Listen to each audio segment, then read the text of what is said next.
mengamalkan saya perlu ke sini. Terima kasih buat kehadiran. Terima kasih. Ini istri saya ini. Pak, makasih. Pak. Ayo, mana? Langsung aja langsung. Ayo.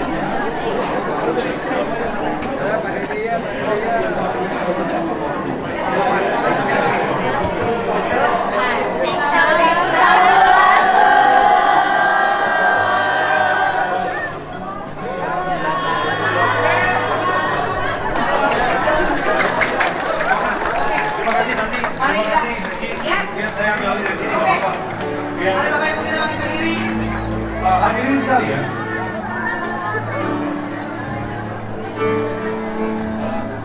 kita sambut bersama dalam tepukan tangan yang hangat untuk Gubernur Jawa Barat,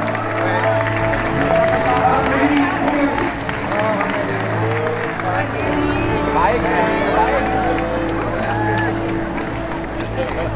Seseorang yang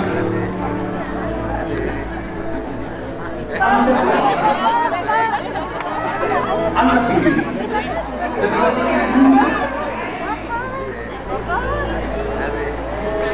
sebab dia adalah pemimpin di bawah semua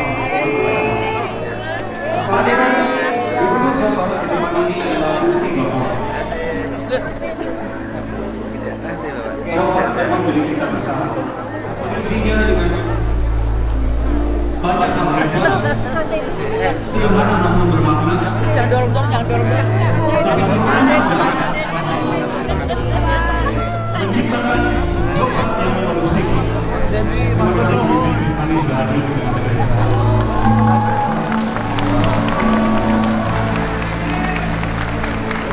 Pas banget saya tutup, Akang sudah muncul. Terima kasih untuk ketepatan waktunya.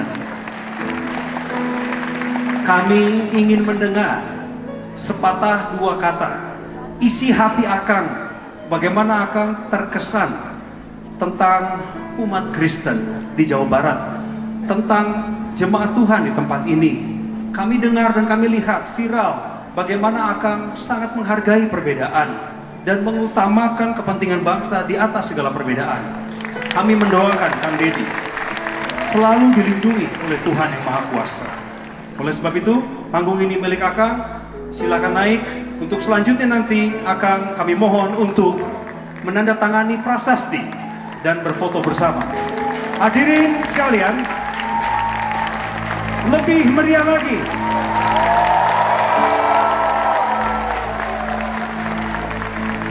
Gubernur Jawa Barat, Deddy Mulyadi.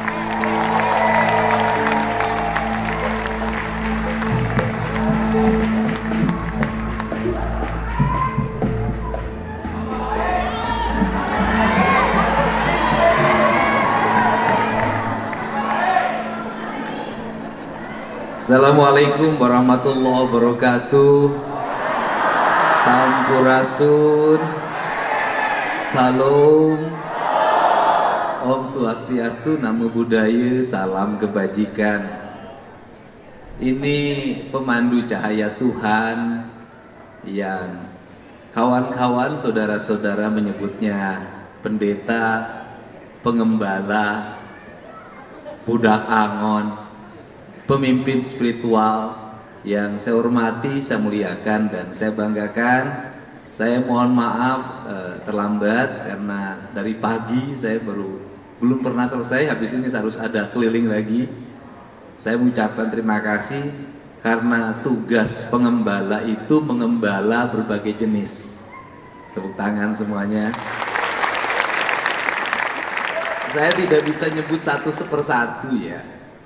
Setiap orang, setiap hari itu bicaranya tentang iman. Saya kayak khotbah nih, tiap ketemu Natalan khotbah lagi. Nanti banyak undangan di sini, bahaya ini. Saya memilih jadi gubernur saja dan tetap menduda.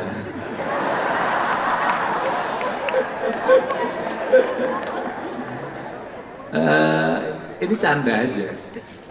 Kenapa memilih pemimpin yang menduda? Karena pemimpin itu tugasnya satu, memberi harapan dan membangun kenyataan.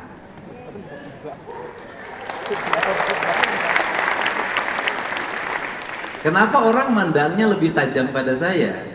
Karena memandang duda itu tak ada penghalang. Dan saya tidak mau rakyat saya melihat saya ada penghalangnya.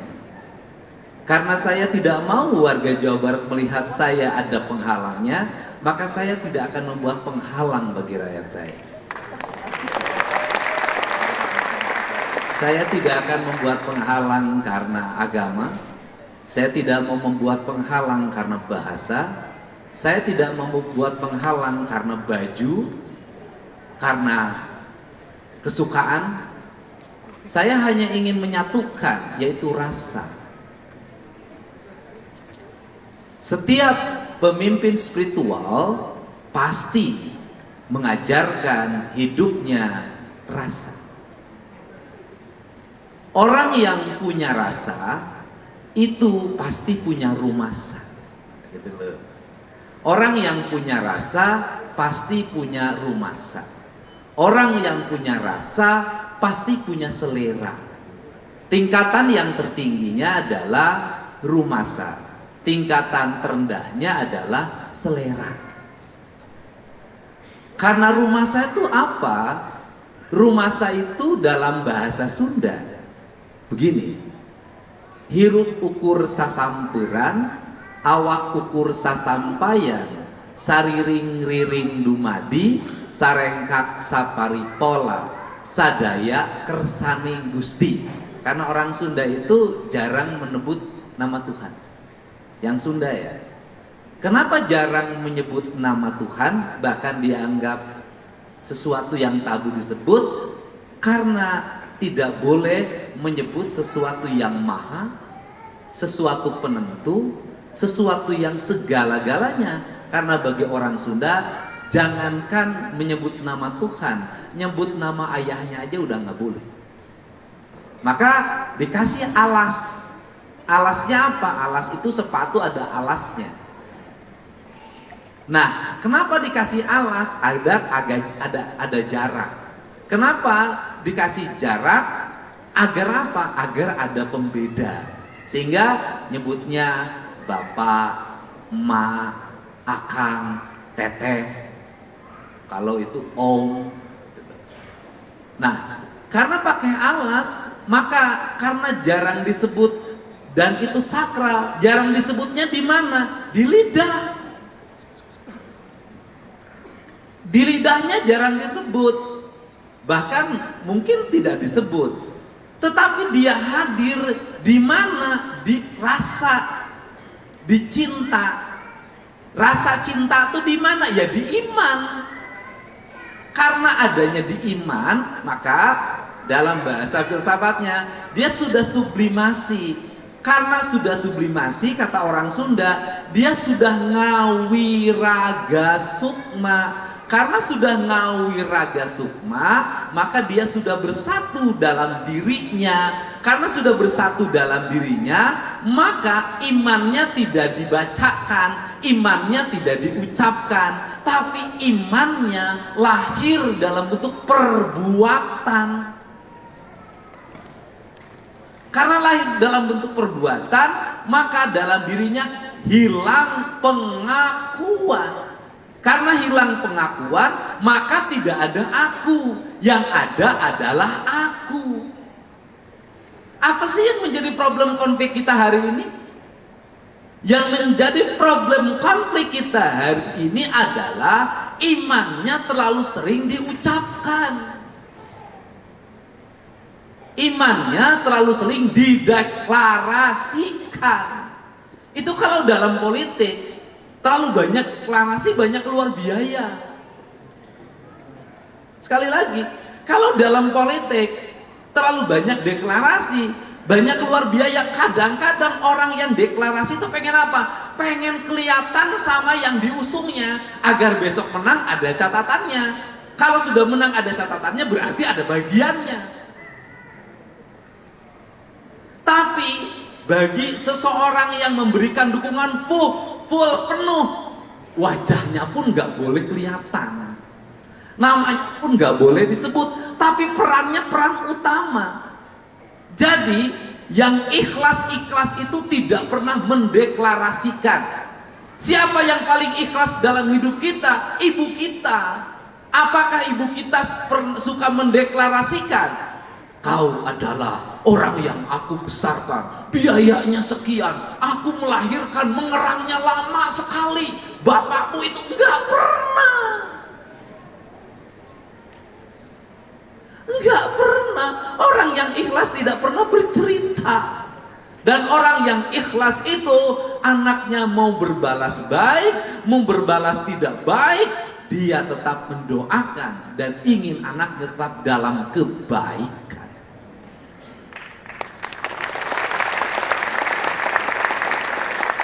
Untuk itu saya berharap agar kita tidak terlalu banyak berdeklarasi tentang iman.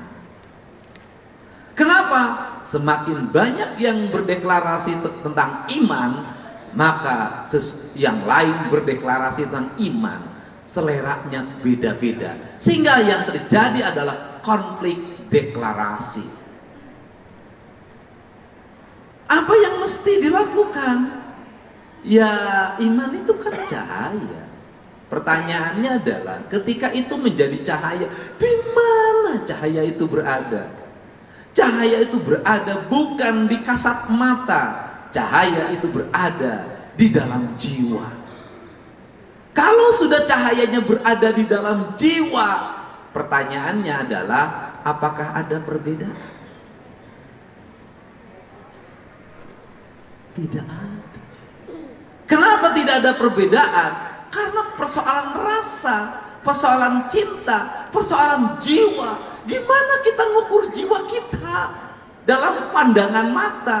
Yang terjadi konflik adalah ketika agama dipandang dalam pandangan mata, ketika agama didengar dengan pendengaran telinga. Tetapi ketika agama ada di dalam rasa dan dirasakan, sehingga agama itu milik siapa? Milik orang perorangan, bukan milik kelompok. Kenapa? Yang merasakan hanya orang yang punya rasa. Iman itu ada dalam rasa kita. Itu adalah hak yang bersifat pribadi, yang tidak bisa dihukumi dalam hukum-hukum yang bersifat publik. Makanya hak privat beriman itu.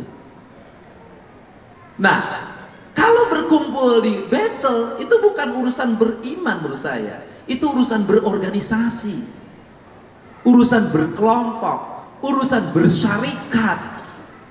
Imannya pada akhirnya kembali pada dirinya masing-masing. Karena imannya kembali pada dirinya masing-masing, maka keimanan tidak bisa diukur dalam ukuran kasat mata.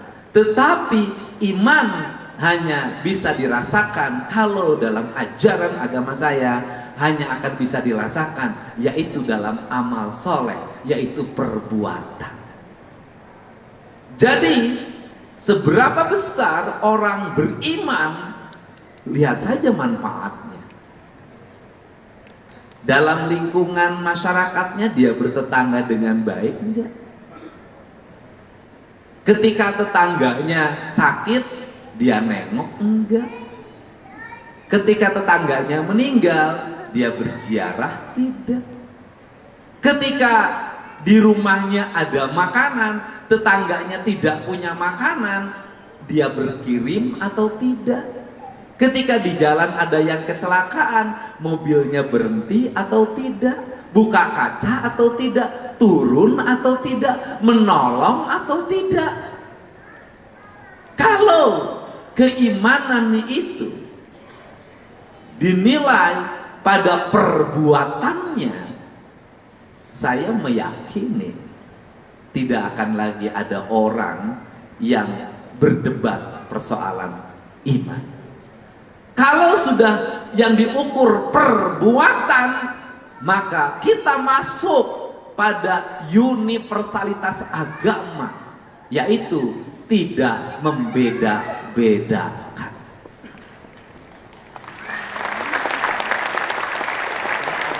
Bayangkan kalau beriman kemudian diukur pada selera, betapa bahayanya. Ketika di jalan mobilnya lewat, ada yang tabrakan, dibuka kacanya, agamanya apa? Yang tabrakan itu agamanya apa ya? Kristen. Kristennya HKBP apa Betel ya? Dibuka lagi, ini gerejanya Betel. Dia paling favoritnya sama pendetanya siapa ya? Nggak selesai.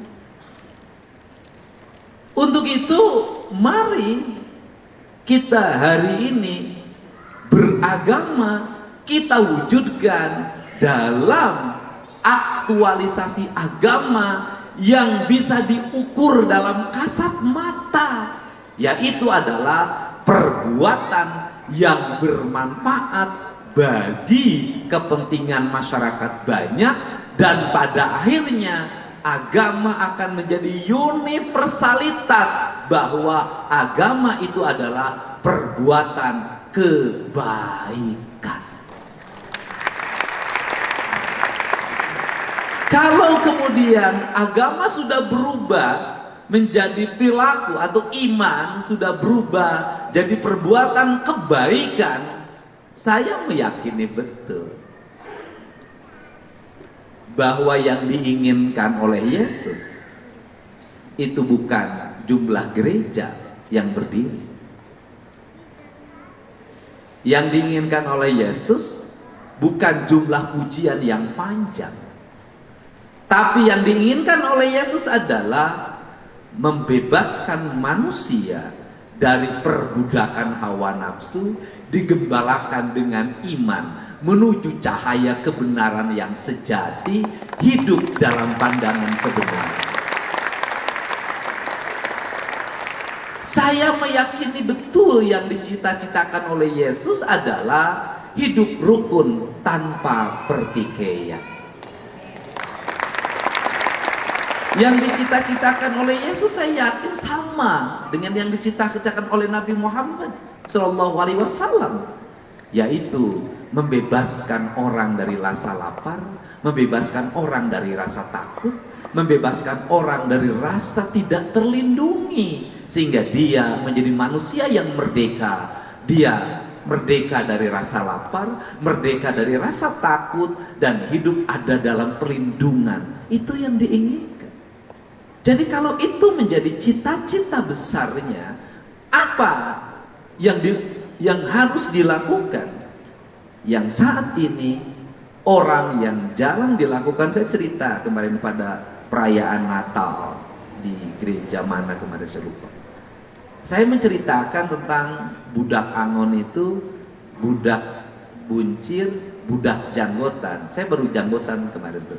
Budak tumbal. Apa itu budak tumbal? Yaitu orang yang mau mengorbankan diri. Kenapa saya cerita ini? Hari ini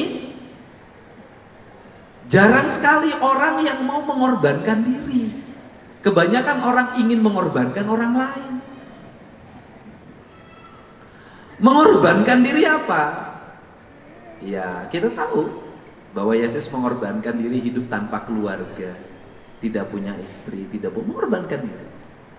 Hidup dalam kesendirian, mengorbankan diri.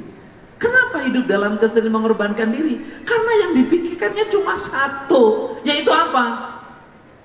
Umatnya, jamaatnya. Nah, pertanyaannya adalah hari ini itu sulit cari orang yang mau mengorbankan diri. Pengennya mengorbankan orang lain. Nah, kita memerlukan hari ini adalah orang-orang yang mau mengorbankan diri, mengorbankan kepentingan dirinya, mengorbankan kepentingan keluarganya, mengorbankan kepentingan anak-anaknya, mengorbankan kepentingan kekayaannya. Dia mengutamakan kepentingan kebanyakan orang yang disebut dengan jamaah. Jamaah itu kalau dalam kaidah saya itu adalah rakyat. Yang berbeda cuma bahasa. Nah, maka hari ini mari kita bersama-sama belajar hidup untuk berani mengorbankan diri sendiri.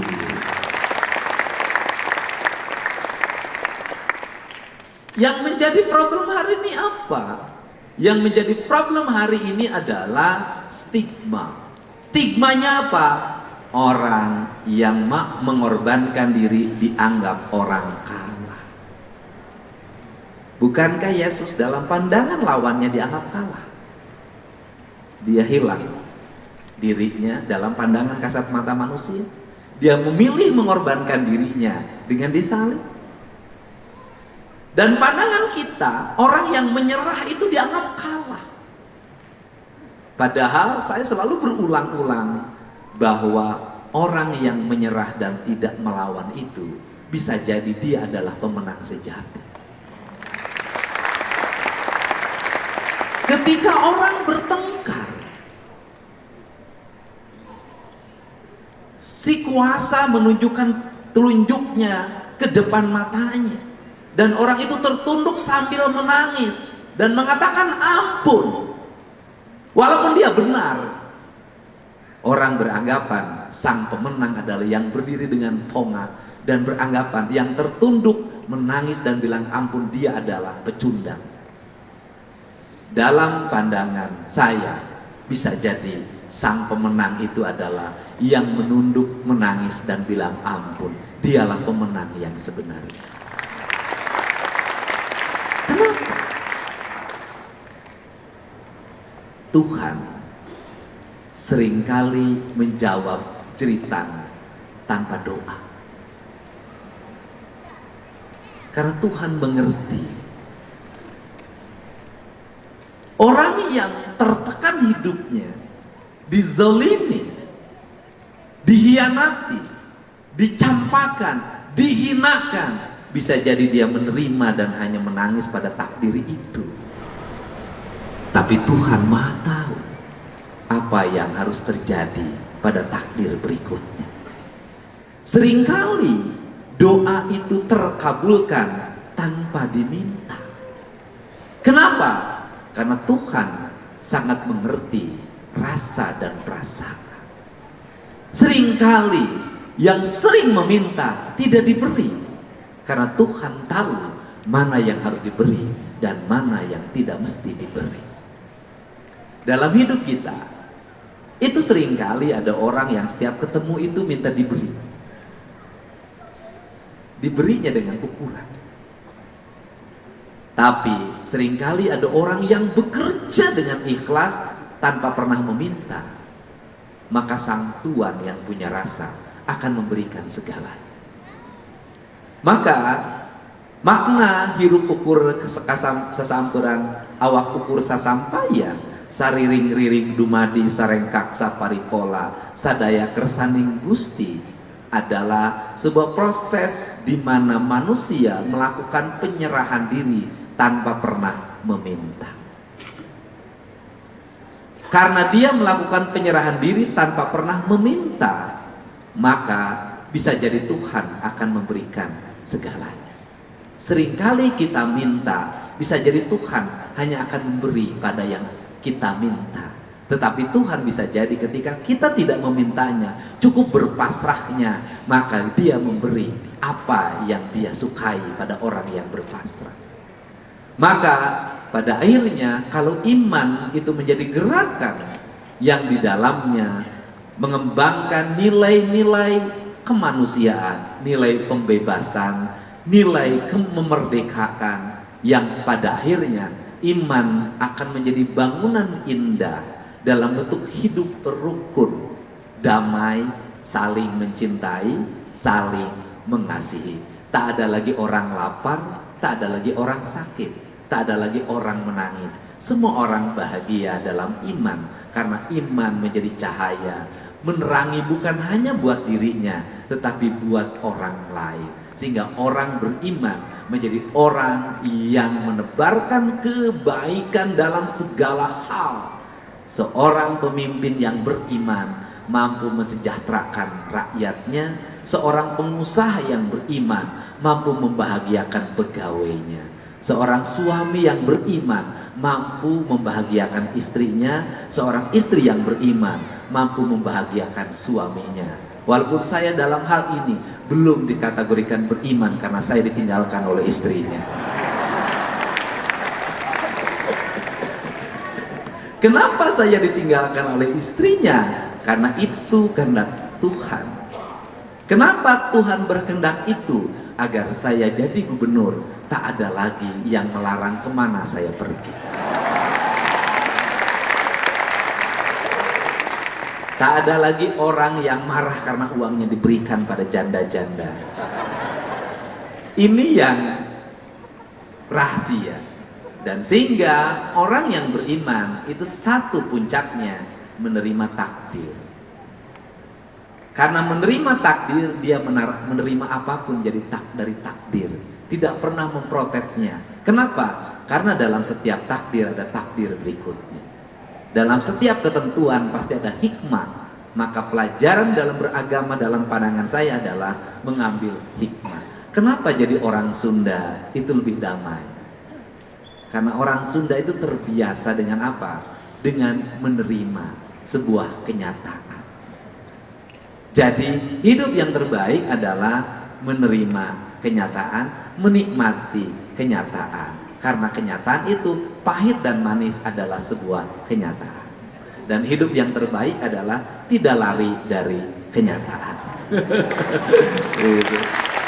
Saya ucapkan terima kasih.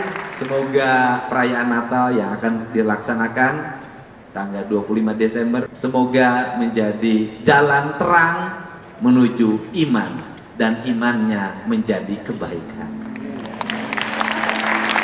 Sehingga ketika iman terus dikumandangkan, maka gunung-gunung kembali hijau, bebas dari pembabatan. Ketika iman dikumandangkan, sungai-sungai menjadi jernih, bebas dari pencemaran. Ketika iman dikumandangkan, maka rumah-rumah berjejer dengan rapi tanpa harus berselisih sengketa batas.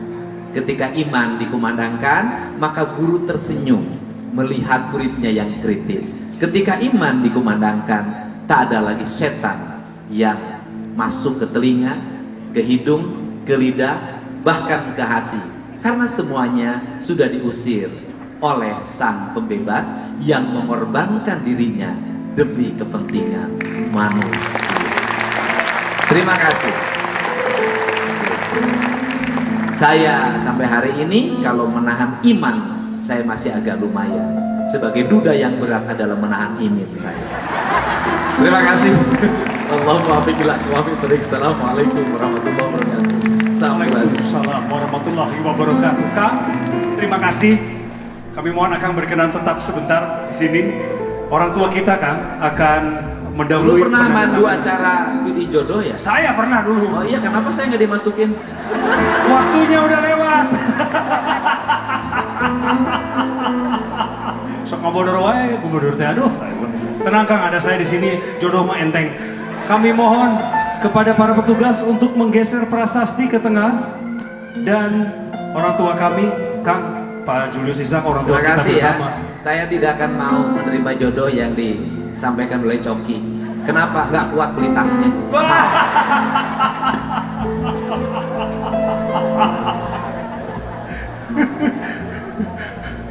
Sangat menyenangkan ya, memiliki seorang pemimpin yang punya selera humor yang baik. Yang kedua, mudah mengerti sudut pandang orang lain. Ini yang kita cari.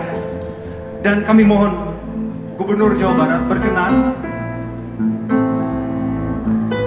Sesaat lagi Gubernur akan menerima kesempatan juga. Namun izinkan orang tua kita, Kang Deddy, Pak Julius Ishak, memulai penandatanganan prasasti terlebih dahulu, dilanjutkan dengan Pendeta Rubin Adi Abraham. Setelah itu KDM dimohon untuk menandatangani prasasti di sebelah kanan sebagai tanda bahwa negara hadir di gereja ini.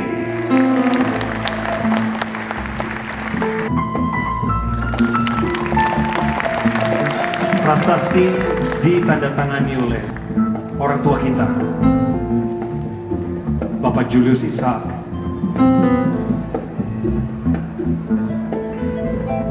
Kemudian gembala kita, Bapak Pendeta Rubin Adi Abraham, sudah menandatanganinya juga. Dan satu prasasti khusus dibuatkan oleh GBI Battle Summarecon untuk ditandatangani dan baru saja selesai oleh Gubernur Jawa Barat Kang Deddy Mulyadi. Tuhan memberkatimu Kang Deddy dan keluarga senantiasa. Bapak berkenan untuk foto bersama. Silakan para pewarta mengambil posisi sebagai tanda terima kasih dan tanda kasih kami kepada Gubernur Jawa Barat Deddy Mulyadi. Berkenan akan menerimanya sebagai cindera mata